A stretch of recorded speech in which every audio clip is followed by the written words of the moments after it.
In this video, I want to focus on this alignment section right here of Excel where you've got the different things. Working with someone the other day, I realized that there's some features in here that some people you may not realize they're there or how they work. So to give you an idea, I'm just going to put a sentence in here. So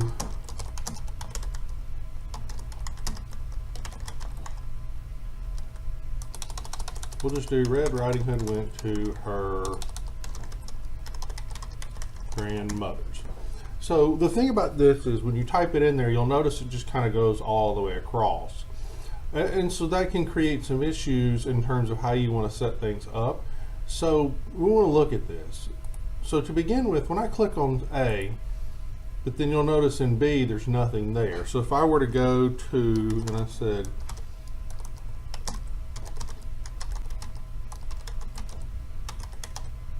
and she got ate by a wolf, you can see how that can create a mess. So I want to highlight both of these and I'm going to choose to wrap the text, and you'll see how that adds the text all in here.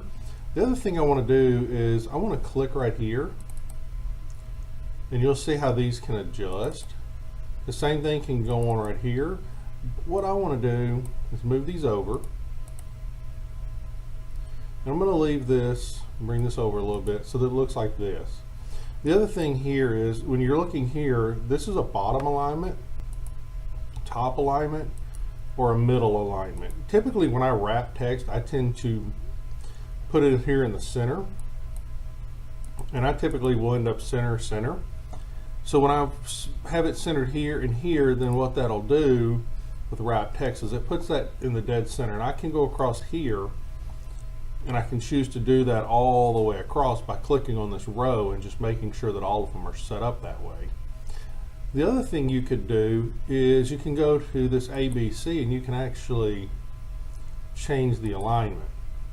So it could be a vertical text, it could be angled, you can rotate it. So maybe I want it to look like this.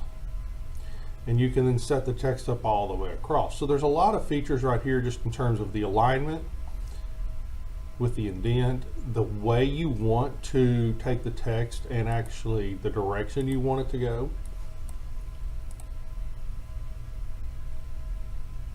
So you'll see I can flip it, rotate it down. I can go into this format cell alignment, and then I can change the alignment here.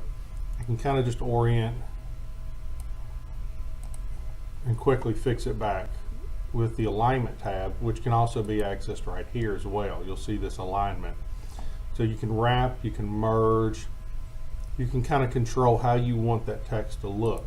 The other thing here is when you click on merge and center, you'll see merge and center, merge across, just the merge cell or unmerge cell. So there's options here. So if I go into C, D, and E, I could just merge and center these, and you'll see it gives you an example where Excel, how that's set up. The other thing though is I could actually go in here to merge across, and you'll see that this says merge selected cells in the same row into one large cell. One of the things about doing it this way, of course, is the fact that it doesn't automatically just center everything, which it just creates that one large box.